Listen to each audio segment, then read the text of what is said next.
Okay, thank you for hanging around for class. I'll give you a few minutes, or a few seconds, a minute to find your seat. I've got a timer.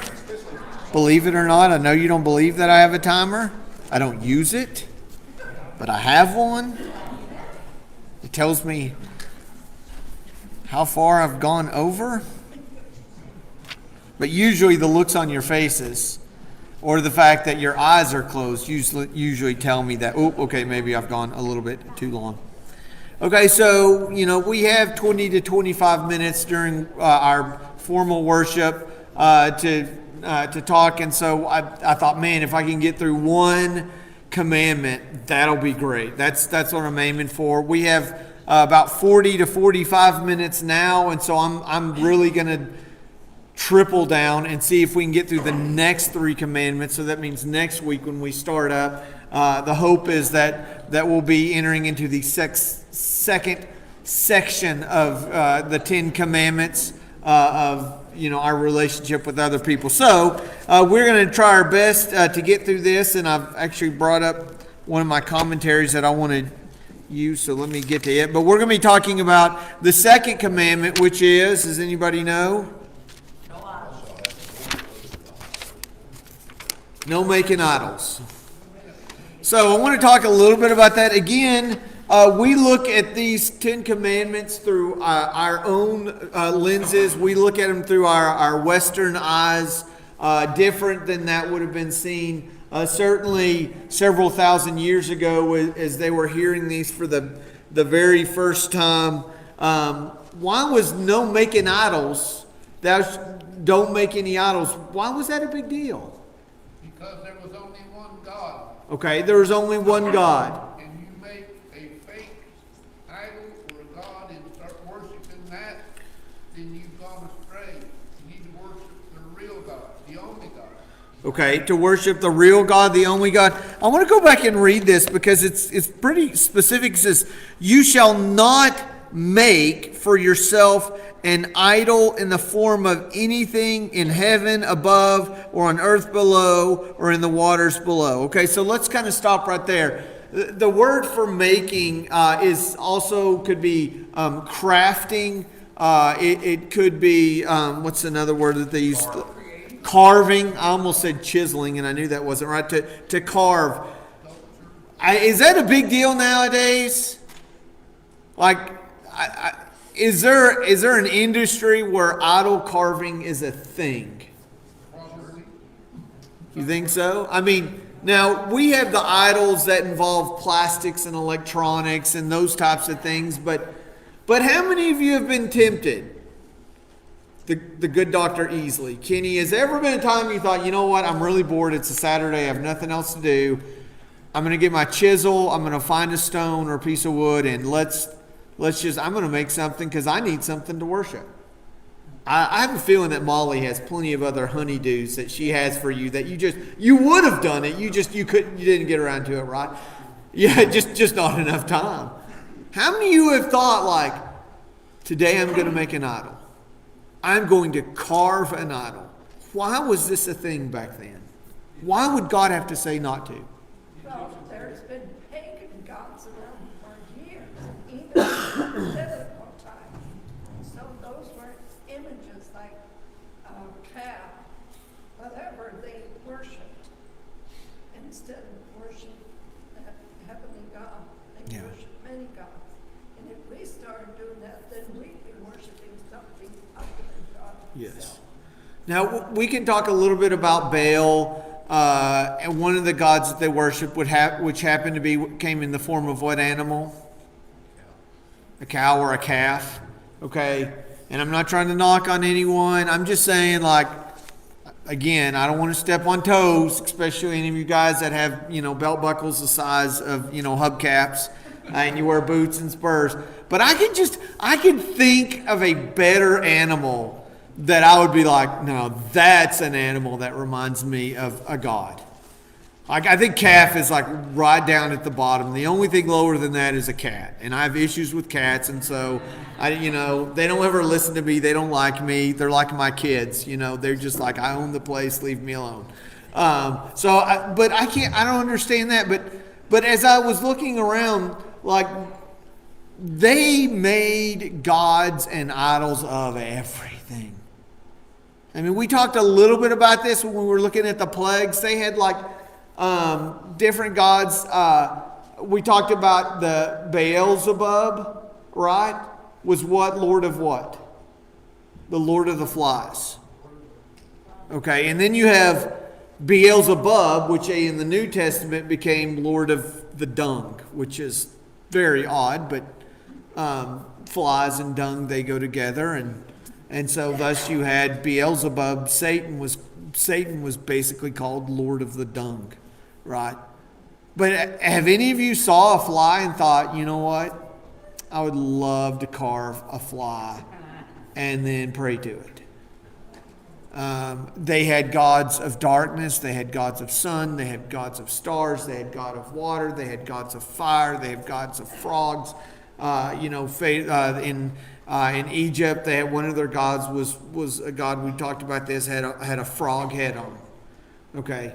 So while we can look at this and say, and we do have our idols, but they're a little different. The idols that they had were idols that they often created. Why would they do this?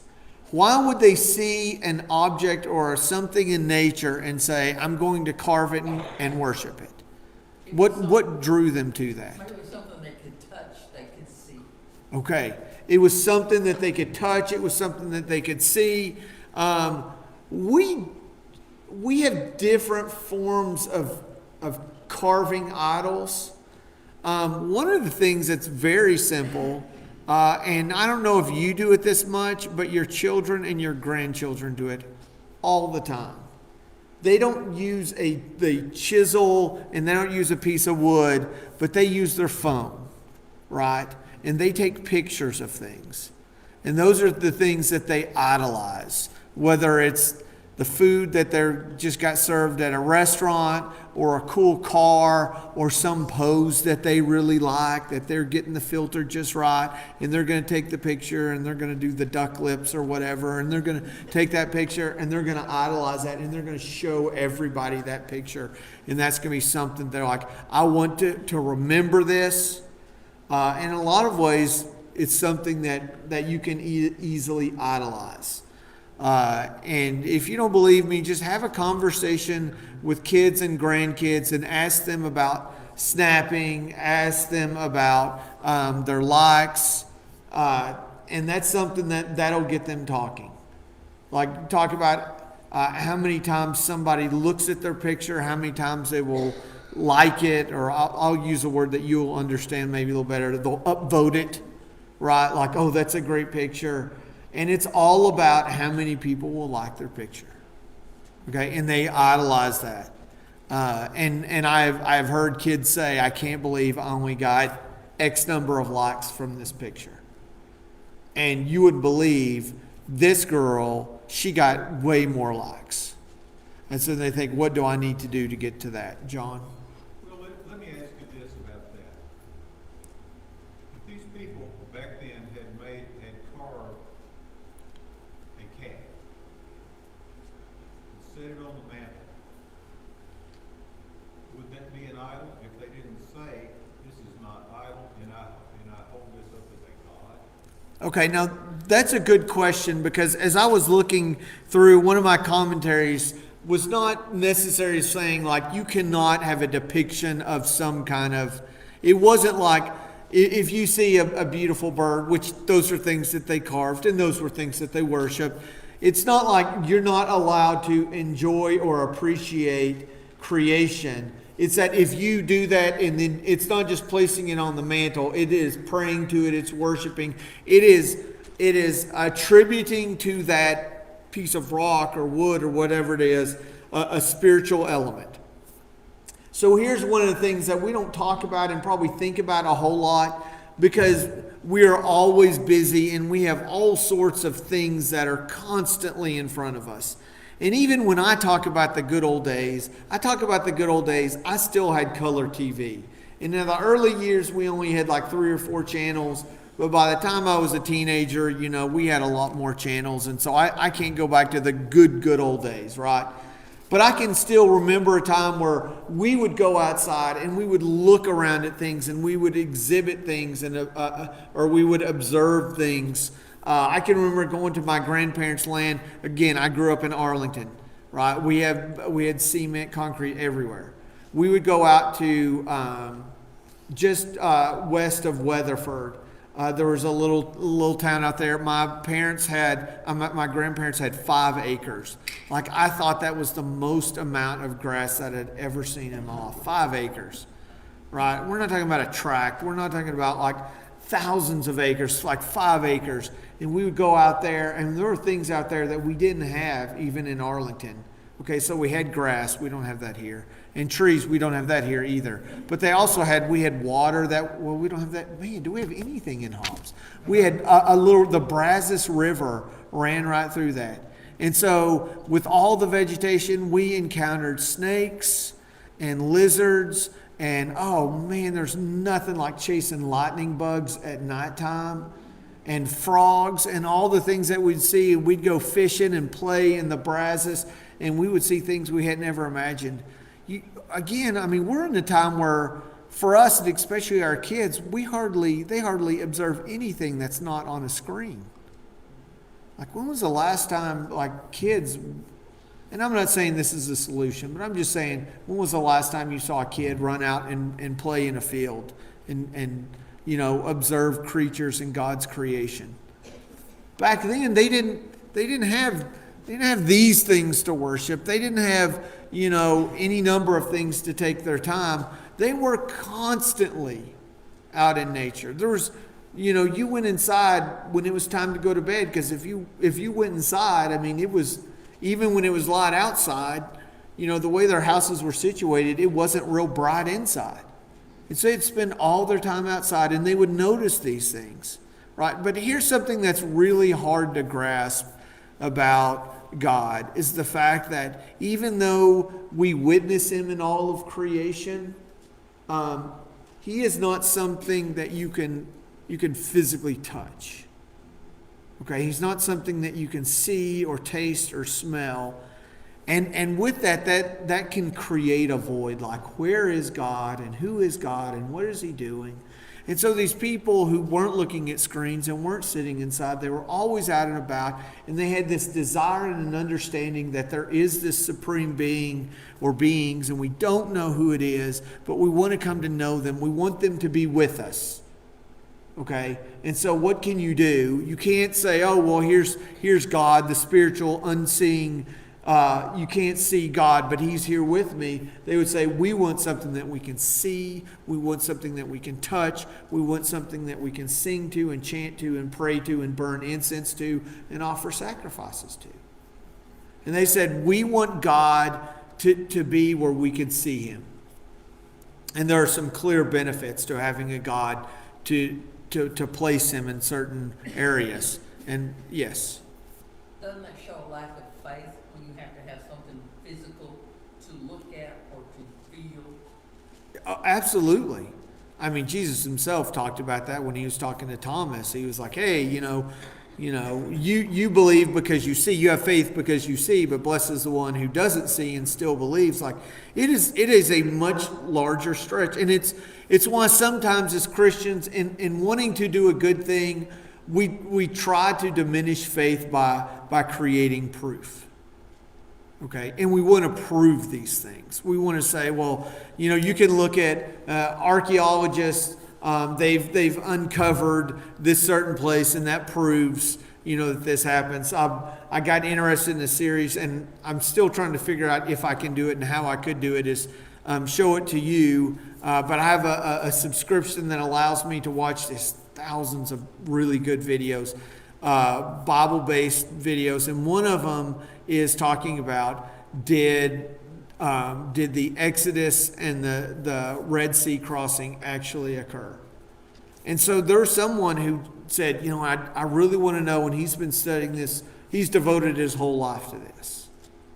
And he wants to say, this could have happened, and not just Reed Sea, small group of people, big group of people, Red Sea, this could have happened. And he goes around and he talks to different people and he visits and says, can this really happen? What that does in some ways is it says, okay, I don't need as much faith because I have proof, right? And in my mind, I'm always trying to prove the existence of God. And I always think, oh yeah, here's proof that God exists. And here's one thing that bugs me. People say, oh, we have all these stories of these floods, right? And we have the Epic of Gilgamesh.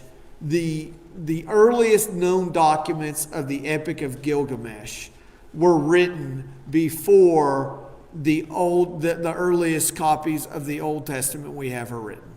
And so people make that leap and say, oh, the story from the Bible of the flood, it was borrowed from the Epic of Gilgamesh and all these other flood accounts. And they say, oh, well, then we just borrowed it. We took them. It didn't really happen. But we stole them from somebody else. I have a completely different thought process on that. I believe there was a flood, and that's why there were so many people talking about it. And Moses did, in fact, write about it, but he wrote about it, thousands of years after it actually over 1,000 years after it actually happened. But people are always looking for proof. We want something we can touch. We want something we can see. And in our time, it's easier to want to find evidence of that. We want to be able to explain God. For them, that was the case too. So they say, we can't see God. We're going to carve something that we're going to consider our God, and we're going to worship him. Lynn, this is a long time ago, but you had your hand up. Did I lose you? No, I just believe this is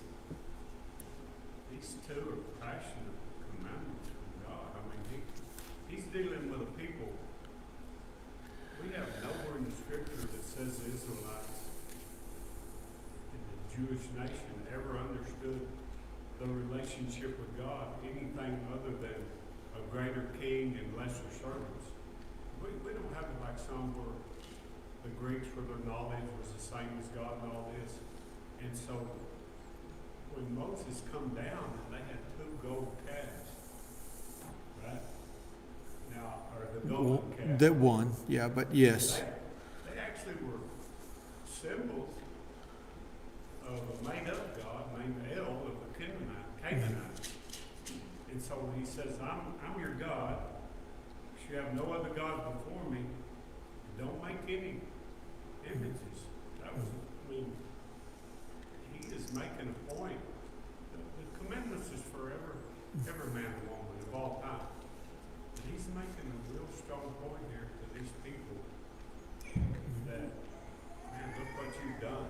And I don't believe it's a casual, just doing all those, don't make any idols. I mean, he is specifically saying, you created something that's from another God, a God, a symbol of him. And I think that's really passionate. I mean, they not only used the golden calf, that's a creature used by a made-up God from the Canaanites. Sure. And so here he gave them the promised land, and then the first thing they do is try to put an image up that came from a fake God from the land of Canaan. Yeah, and that's one of the things that I was reading, talked about, that they were trying to create an image of something that never existed in the first place. Like, how do you represent you? There's no other gods, but they wanted to create another God, and in order to represent, who would be represented by a calf, a bird, any number of things. And they would say, well, this represents this God. Well, there is no other God. And he goes on to say is that everything in creation was created by God himself. So if you're trying to take something that you see and you're trying to attribute it to a different God, that's false. Like, that God doesn't exist. And he is passionate because on most of the commandments, he's just going to list, like, don't do this, don't do this, don't do this. But here, we're going to have reason as to why, and then he's going to offer some incentive, some motivation not to do this. And I want to get into a little bit of that. When it says, first he says, don't make any other gods before you. Verse 5, it says, you shall not bow down to them or worship them, for I, the Lord your God, am a jealous God, punishing the children for the sin of the fathers to the 3rd and 4th generations of those who hate me. So let's kind of stop there because we're not really done yet. But he says, okay, don't make any other idols. He says, because I'm a jealous God. And we've covered this before.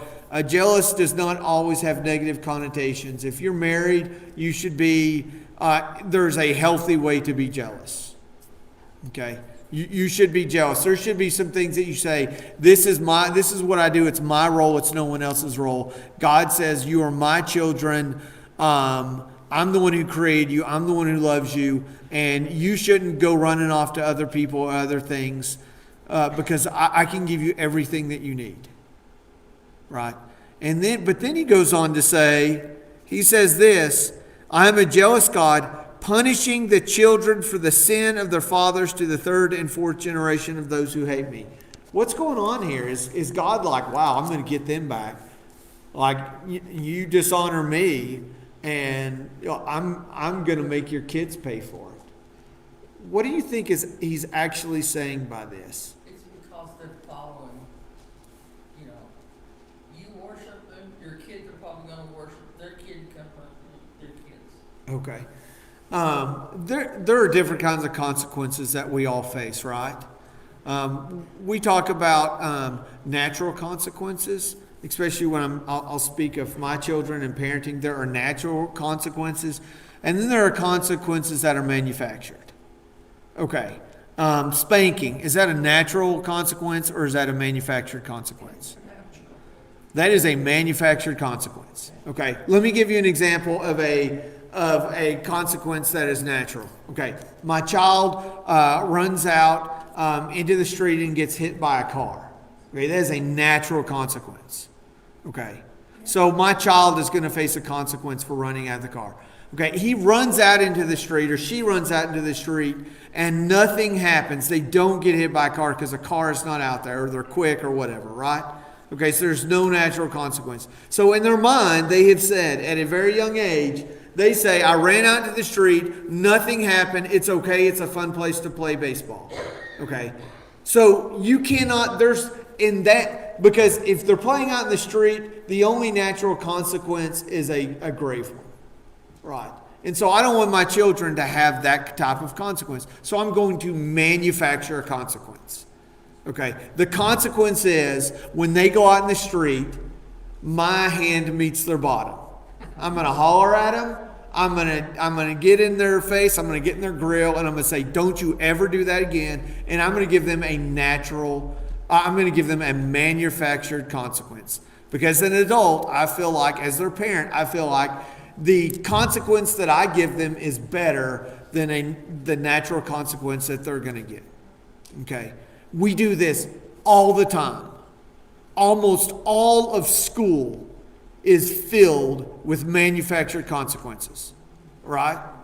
What happens if a 20-year-old goes out into the world and can't read? There are going to be some natural consequences to the fact that they can't read, right?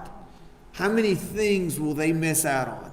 So when they go to school and they don't want to read, we can't say, okay, the natural consequence is you're going to be 20 years old and you can't read. So we have to manufacture consequences. So we're going to say, we're going to test you. And if you don't make a good grade, we're going to manufacture this consequence, which is in the form of a letter. And the letter is you get an F or a D or whatever. And we do this because all the time we're trying to prepare for this, right? Because ultimately we want them to avoid that natural consequence of growing up without being able to read. Okay. Does God manufacture consequences? I believe so. Has God set in place natural consequences? Absolutely. And this is where it gets really confusing, because sometimes we can't figure out, are we dealing with natural consequences that God created? Or are we dealing with consequences that God manufactures for us? And that might be one of the stickiest issues that we have to deal with. Right? Can somebody give me an example of this? What's an example of eating of the fruit? Is that a natural or is that a manufactured consequence? That's a deep one, and we'll have to talk a lot about that one. How about we talk about this one? I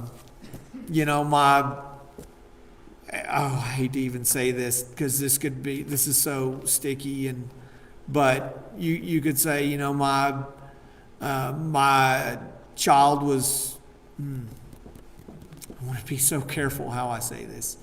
I'll use it and it only offend Rocky and Barb and myself. So everybody else is off the hook on this one. So let's say, God killed my son when he was skydiving. That was a manufactured consequence. God was mad, and so my son went skydiving and God killed him. Okay. Why did my son have to die in that accident? Right. Okay, you could say God manufactured that consequence. Like God was upset with your son or this individual, and therefore he said, I'm going to strike him dead. Or you could see it as this is a natural consequence. What's the natural consequence of it? When you jump out of an airplane, okay, your body's going to hit something called terminal velocity, which is usually around 120 degrees. Unless, of course, your chute doesn't open and then you don't you hit terminal velocity and then you hit something else after that, which is even worse. Okay, now I'm trying to keep it as simplistic as possible, but there are natural consequences and there are manufactured consequences. I don't think God is talking about, I don't think the second command here is talking about manufactured consequences. I don't think if somebody creates an idol, God's going to say, I'm so mad at you that I'm going to punish you and your children and your grandchildren and your great-grandchildren. I believe that God is warning them. There are natural consequences when you choose not to worship me. And this is what Julie pointed out at the very beginning.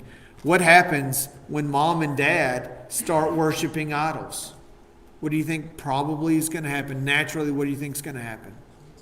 The kids will learn to do it. The kids are going to learn to do it. They don't know any better. They don't know any better. Nobody steps in. The people who they grow up with, who they believe, say, we worship these idols, and so then they start to do it. Those children are then more likely to pass on. This happens all the time. And it is so sad. But if you find somebody who's struggling with alcoholism, statistically speaking, you can go back to their parent and their parent's parent, and they're alcoholics too. Actually, it can be 50% because I was from a parent that was an alcoholic. Yes. And I don't drink. And there are some people who choose not to. Another thing that psychologists and sociologists have been studying a long time, and this is a very sensitive issue, but like what happens when you have someone who's abused? Believe it or not, I know this sounds weird, but a large percentage of the time, for children who are abused, many of them struggle with becoming abusers themselves. And it's horrible. You would think that as a child, if you grew up being abused, that you would think the one thing I don't want to do is to abuse somebody else. But if you grow up in that, it is very difficult. There is no way you can look at me and give me any kind of data that says the best way to raise a child is to abuse them.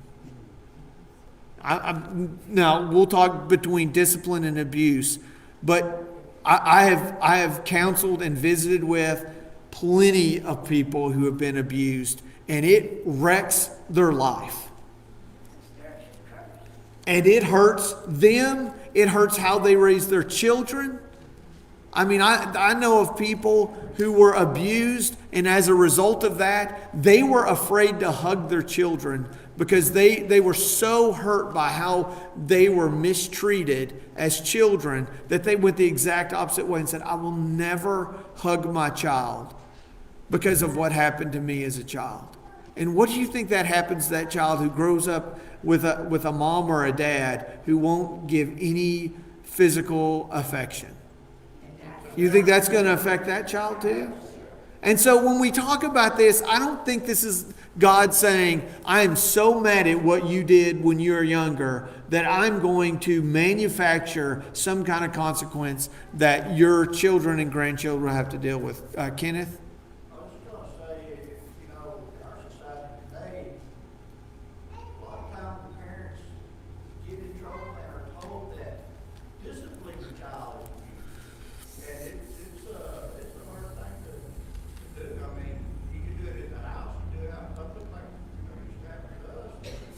They say, you got the cops on you. Yeah, and so I mean, it's a slippery slope. it really is. And so we're in a tough position of how can we appropriately manufacture consequences that will help our children.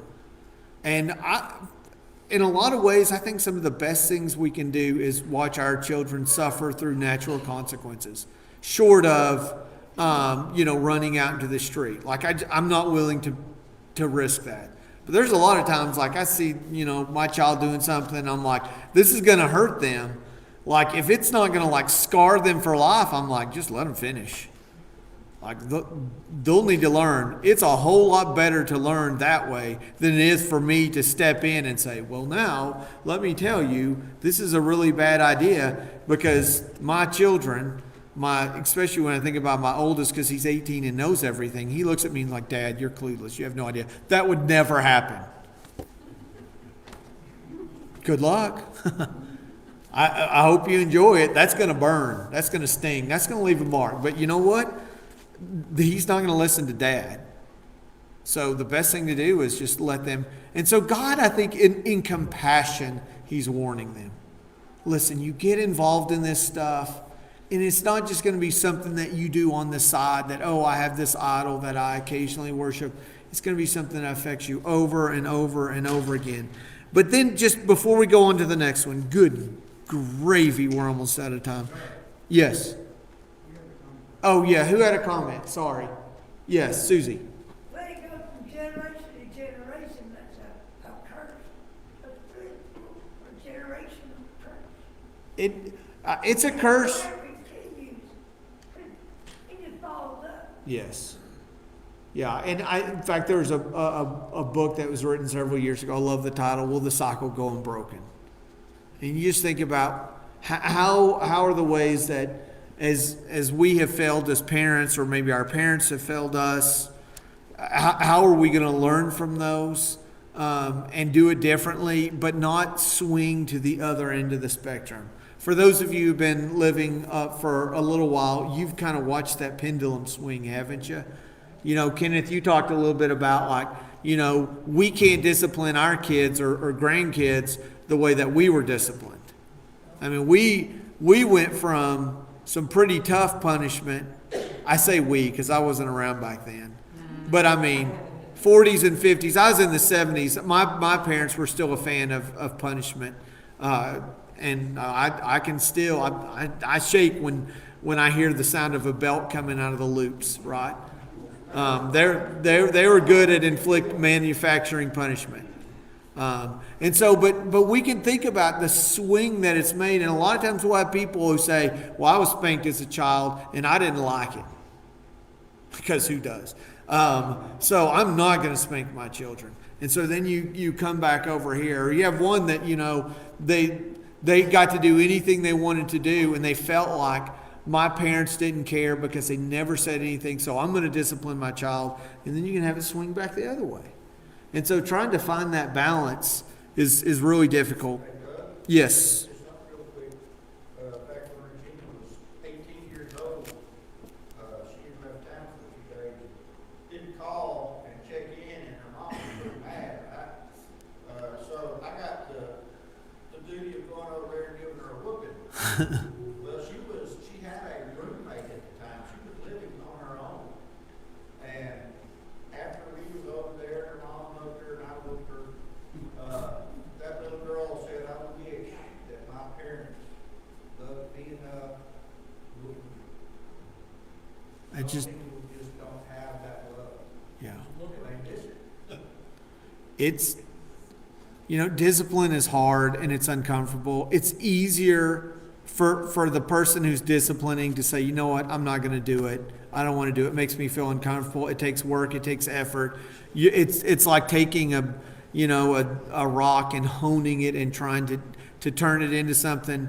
Sometimes you say, you know what, it'll be easy. I just let you go. And so it is difficult to do.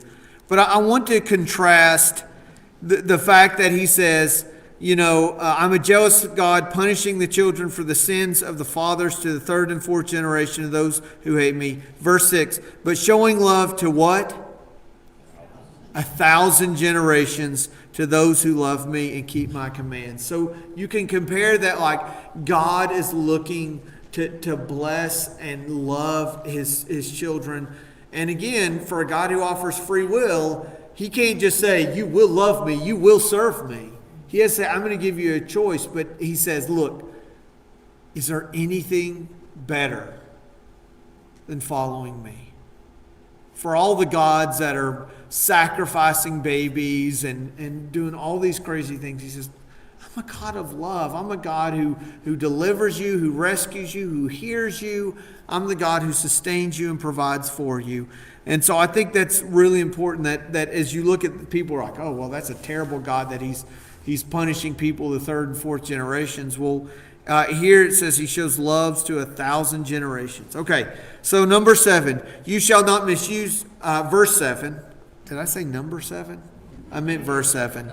Number 3, verse 7. You shall not misuse the name of the Lord your God, for the Lord will not hold anyone guiltless who misuses his name. This is one of those commandments that the Jews latched on, and they took uber seriously. The name of God from the Old Testament in the Hebrew is what? Yahweh. Now, God, there were literally hundreds of names that were given to God, both in Hebrew and Greek, and at some point it would be great to have a series on that one. But the word Yahweh was considered sacred. In fact, I just did, and some of you just did, what no Hebrew would ever do, and that's pronounce the name Yahweh. They didn't even like to write it down. And a lot of times they would use, if you go back and look through, they like to use the word Adonai to talk about God, because they felt his name was deserved such reverence that you didn't pronounce it, you didn't write it down, you didn't speak it. You certainly didn't swear by it or curse with it. And God says, listen, this is my name, and I don't want you to misuse it. Why is this a big deal? We abuse God's word and abuse it the way he says, you're not respecting God. Okay. So if you're abusing it, okay, if you speak in the name of God, which as a society we're getting really good at doing, God told me this, or this is what God wants. I shared this with you. This is not long after I got here, but there was a guy driving through down I-20, and he dumped off his 2-year-old child, just pitched him over the fence. It just so happens he landed in a little town called Sweetwater, and somebody just by, well, I don't want to say luck or God's hand, saw this little child on the other side of the fence and was able to bring it in. They tracked down the guy. You know why the guy threw the child over the fence? Well, there's 2 reasons. Either one, he was high on drugs, or 2, his reasoning was, God told me to do it. And that's why he threw his child over to die in this field, like covered in stickers and sunburnt and bitten by ants. That's what God told him to do. And we say, well, that's crazy. I would never do anything like that. We do things like that all the time. When we talk about political issues, well, this is what God would want. This is how God would vote. And if you vote a different way, you're not on God's side. Everything from the music that we listen to and the shows that we watch, we stamp it, this is God approved. And even the way that we talk to people.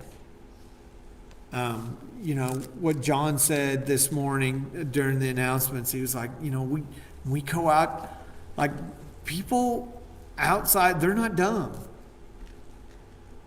When we leave here, I don't dress like this on Saturday. Now, you may do differently. You may wake up and say, I can't wait to put my button-up shirt on.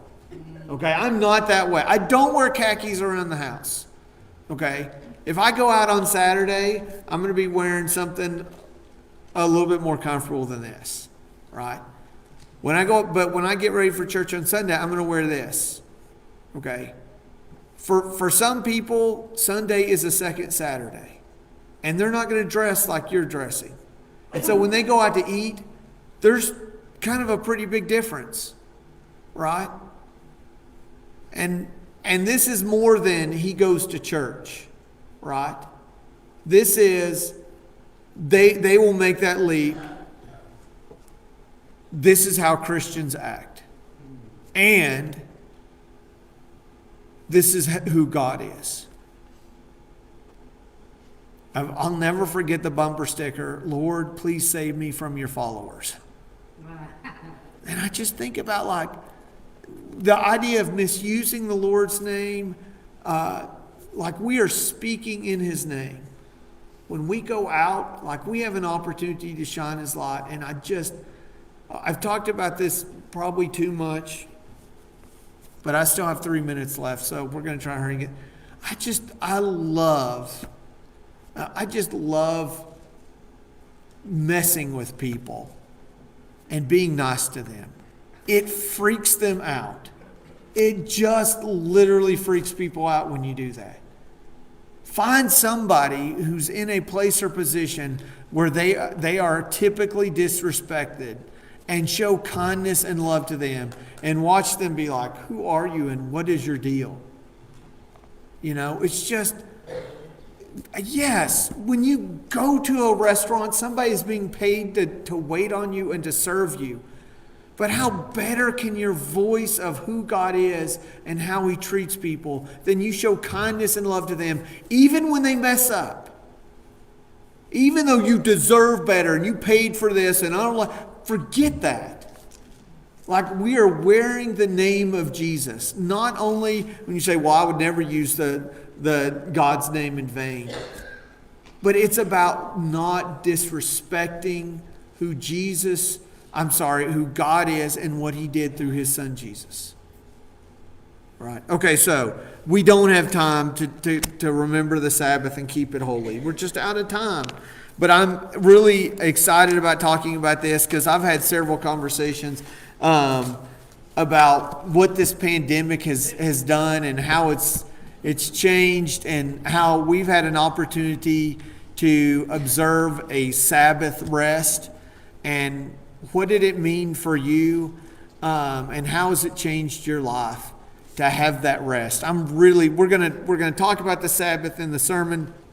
In the class time, we're gonna have some dialogue. So I want you to be thinking about, what has the last 15 months of slowing down, how has that affected you? How did you think it would affect you? And how has it affected other people? Because I'm way off on what I thought it would do. Because I thought the best thing that could ever happen, we would be an amazing nation if we somehow managed to get a year from not being crazy and hectic. That would fix everything. Spoiler alert, I think I was wrong. But we'll talk about that next week. Don't forget, a couple things real quickly. We are going to meet here on Wednesday at 6 o'clock. We're continuing to study the apostles. Also, I don't know if you saw in your handout, but we're starting to collect bath tissue. That's like the really nice word for toilet paper. But we're collecting bath tissue for the children's, New Mexico Children's Home. Right? Did I just get confused? Lubbock, Children's Home of Lubbock. Thank you. So we're going to be collecting that. Several years ago we did this, and we tried to see if we could have enough bath tissue to roll all the way to Lubbock. And we ended up having enough to go there and back. So I'm throwing down the gauntlet. I want us to have enough bath tissue to go from here to Lubbock and back again. So I think we can do that. So do remember that people are sensitive about bath tissue. And so kind of pace yourself. We don't want to freak anybody out. If you come out with 17 big things of it, somebody's going to freak out. They're going to get on Facebook, and we're going to be out of toilet paper again. So just kind of, we have until May 25th, and so I think it's the 25th. So just slowly collect it, so I can still be able to go to Walmart and get some when I need it to. So we're gonna pray, and we'll be dismissed. God, I thank you again for being an awesome God, and Lord, I pray that as we've looked at these commandments, that it's again not just a rule from an angry God, but a God who loves us and who calls us to be more like Him, and in doing so we can show the world who He is. And so help us to do that. It's not easy. It wasn't easy in 19. It wasn't easy in 20. It's not easy in 21. So God, we're going to need your strength. We're going to need your Holy Spirit. We're going to leave this place, and Satan's going to be attacking us. And so God, I pray that you just offer us comfort, that you supply our needs, that you remind us that you are in fact the awesome, holy God. And may we live like that and serve you in that way. It's in Jesus' name that I pray. Amen. Thank you again for being here. You're dismissed.